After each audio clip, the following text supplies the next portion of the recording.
Ketika hari mulai siang, semua imam kepala dan tua-tua bangsa Yahudi berkumpul dan mengambil keputusan untuk membunuh Yesus. Mereka membelenggu dia, lalu membawanya dan menyerahkannya kepada Pilatus, wali negeri itu. Pada waktu Yudas yang menyerahkan dia melihat bahwa Yesus telah dijatuhi hukuman mati, menyesallah ia.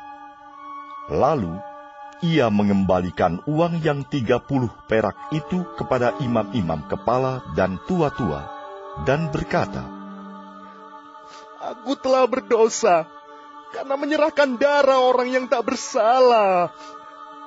Tetapi jawab mereka, "Apa urusan kami dengan itu? Itu urusanmu sendiri." Maka ia pun melemparkan uang perak itu ke dalam bait suci, lalu pergi dari situ dan menggantung diri. Imam-imam kepala mengambil uang perak itu dan berkata, "Tidak diperbolehkan memasukkan uang ini ke dalam peti persembahan, sebab ini uang darah." Sesudah berunding, mereka membeli dengan uang itu tanah yang disebut tanah tukang periuk untuk dijadikan tempat pekuburan orang asing. Itulah sebabnya tanah itu sampai pada hari ini disebut tanah darah. Dengan demikian, genaplah firman yang disampaikan oleh Nabi Yeremia. Mereka menerima 30 uang perak, yaitu harga yang ditetapkan untuk seorang menurut penilaian yang berlaku di antara orang Israel.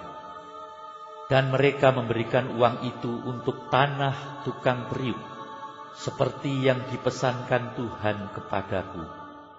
Lalu Yesus dihadapkan kepada wali negeri, dan wali negeri bertanya kepadanya, "Engkaukah raja orang Yahudi?" Jawab Yesus, "Engkau sendiri mengatakannya." Tetapi atas tuduhan yang diajukan imam-imam kepala dan tua-tua terhadap dia, ia tidak memberi jawab apapun. Maka kata Pilatus kepadanya, "Tidakkah engkau dengar betapa banyaknya tuduhan saksi-saksi ini terhadap engkau?" Tetapi ia tidak menjawab suatu kata pun, sehingga wali negeri itu sangat heran. Telah menjadi kebiasaan bagi wali negeri untuk membebaskan satu orang hukuman pada tiap-tiap hari raya itu atas pilihan orang banyak. Dan pada waktu itu, ada dalam penjara seorang yang terkenal kejahatannya yang bernama Yesus Barabas. Karena mereka sudah berkumpul di sana, Pilatus berkata kepada mereka, "Siapa yang kamu kehendaki kubebaskan bagimu? Yesus Barabas atau Yesus yang disebut Kristus?" Ia memang mengetahui bahwa mereka telah menyerahkan Yesus karena dengki. Ketika Pilatus sedang duduk di kursi pengadilan, istrinya mengirim pesan kepadanya, "Jangan engkau mencampuri perkara orang benar itu, sebab karena dia, aku sangat menderita dalam mimpi tadi malam." Tetapi oleh hasutan imam-imam kepala dan tua-tua, orang banyak bertekad untuk meminta supaya Barabas dibebaskan dan Yesus dihukum mati. Wali negeri menjawab dan berkata kepada mereka, "Siapa di antara kedua orang itu yang kamu kehendaki kubebaskan bagimu?" Kata mereka, "Barabas!" Kata Pilatus kepada mereka, "Jika begitu, apakah yang harus kuperbuat dengan Yesus yang disebut Kristus?" Mereka semua berseru, "Ia harus disalibkan." Katanya, "Tetapi kejahatan apakah yang telah dilakukannya?" Namun mereka makin keras berteriak, "Ia harus disalibkan." Ketika Pilatus melihat bahwa segala usaha akan sia-sia, malah sudah mulai timbul kekacauan, ia mengambil air dan membasuh tangannya di hadapan orang banyak dan berkata, "Aku tidak bersalah terhadap darah orang ini. Itu urusan kamu sendiri."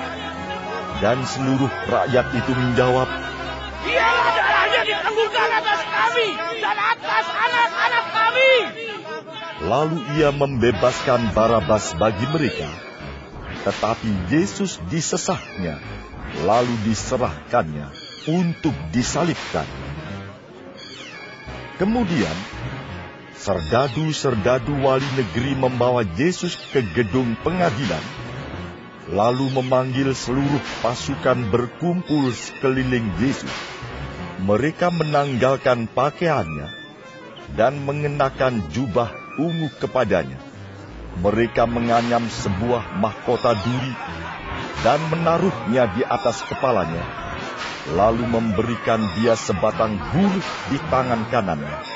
Kemudian mereka berlutut di hadapannya dan mengolok-olokkan dia, katanya, "Salam, hai Raja orang Yahudi." Mereka meludahinya dan mengambil buluh itu dan memukulkannya ke kepalanya. Sesudah mengolok-olokkan dia, mereka menanggalkan jubah itu daripadanya dan mengenakan pula pakaiannya kepadanya. Kemudian mereka membawa dia keluar untuk disalibkan. Ketika mereka berjalan keluar kota, mereka berjumpa dengan seorang dari Kirene yang bernama Simon. Orang itu mereka paksa untuk memikul salib Yesus. Maka sampailah mereka di suatu tempat yang bernama Golgota, artinya tempat tengkorak. Lalu mereka memberi dia minum anggur bercampur empedu. Setelah ia mengecapnya, ia tidak mau meminumnya. Sesudah menyalibkan dia, mereka membagi-bagi pakaiannya dengan membuang undi. Lalu mereka duduk di situ menjaga dia. Dan di atas kepalanya terpasang tulisan yang menyebut alasan mengapa ia dihukum. Inilah Yesus, Raja orang Yahudi. Bersama dengan dia disalibkan dua orang penyamun, seorang di sebelah kanan dan seorang di sebelah kirinya. Orang-orang yang lewat di sana menghujat dia, dan sambil menggelengkan kepala, mereka berkata, "Hai, engkau yang mau merubuhkan bait suci dan mau membangunnya kembali dalam 3 hari, selamatkanlah dirimu. Jikalau engkau anak Allah, turunlah dari salib itu." Demikian juga imam-imam kepala bersama-sama ahli-ahli Taurat dan tua-tua mengolok-olokkan dia, dan mereka berkata, "Orang lain ia selamatkan, tetapi dirinya sendiri tidak dapat ia selamatkan. Ia Raja Israel. Baiklah ia turun dari salib itu, dan kami akan percaya kepadanya. Ia menaruh harapannya pada Allah. Baiklah Allah menyelamatkan dia, jikalau Allah berkenan kepadanya. Karena ia telah berkata, 'Aku adalah anak Allah.'" Bahkan penyamun-penyamun yang disalibkan bersama-sama dengan dia mencelanya demikian juga. Mulai dari jam 12, kegelapan meliputi seluruh daerah itu sampai jam 3. Kira-kira jam 3, berserulah Yesus dengan suara nyaring, "Eli, Eli, lama sabachthani." Artinya, "Allahku, Allahku, mengapa engkau meninggalkan aku?" Mendengar itu, beberapa orang yang berdiri di situ berkata, "Ia memanggil Elia." Dan segeralah datang seorang dari mereka. Ia mengambil bunga karang, mencelupkannya ke dalam anggur asam, lalu mencucukkannya pada sebatang buluh dan memberi Yesus minum. Tetapi orang-orang lain berkata, "Jangan, baiklah kita lihat apakah Elia datang untuk menyelamatkan dia." Yesus berseru pula dengan suara nyaring, lalu menyerahkan nyawanya.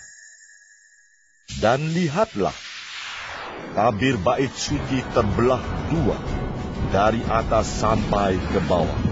Dan terjadilah gempa bumi, dan bukit-bukit batu terbelah, dan kuburan-kuburan terbuka, dan banyak orang kudus yang telah meninggal bangkit.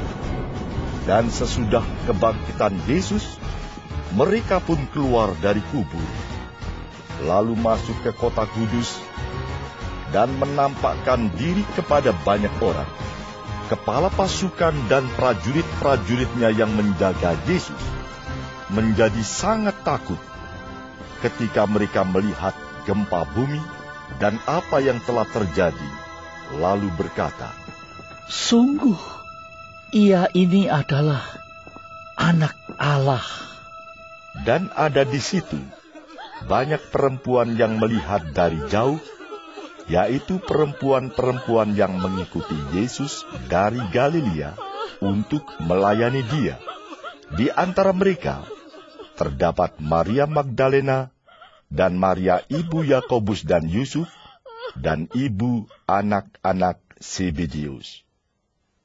Menjelang malam, datanglah seorang kaya, orang Arimatea, yang bernama Yusuf, dan yang telah menjadi murid Yesus juga. Ia pergi menghadap Pilatus dan meminta mayat Yesus. Pilatus memerintahkan untuk menyerahkannya kepadanya. Dan Yusuf pun mengambil mayat itu, mengapaninya dengan kain lenan yang putih bersih, lalu membaringkannya di dalam kuburnya yang baru, yang digalinya di dalam bukit batu. Dan sesudah menggulingkan sebuah batu besar ke pintu kubur itu, pergilah ia. Tetapi Maria Magdalena dan Maria yang lain tinggal di situ, duduk di depan kubur itu. Keesokan harinya, yaitu sesudah hari persiapan, datanglah imam-imam kepala dan orang-orang Farisi bersama-sama menghadap Pilatus. Dan mereka berkata, "Tuan, kami ingat bahwa si penyesat itu sewaktu hidupnya berkata, 'Sesudah 3 hari aku akan bangkit.' Karena itu perintahkanlah untuk menjaga kubur itu sampai hari yang ketiga. Jikalau tidak, murid-muridnya mungkin datang untuk mencuri dia, lalu mengatakan kepada rakyat, 'Ia telah bangkit dari antara orang mati,' sehingga penyesatan yang terakhir akan lebih buruk akibatnya daripada yang pertama." Kata Pilatus kepada mereka, "Ini penjaga-penjaga bagimu. Pergi dan jagalah kubur itu sebaik-baiknya." Maka pergilah mereka, dan dengan bantuan penjaga-penjaga itu, mereka memeterai kubur itu dan menjaganya.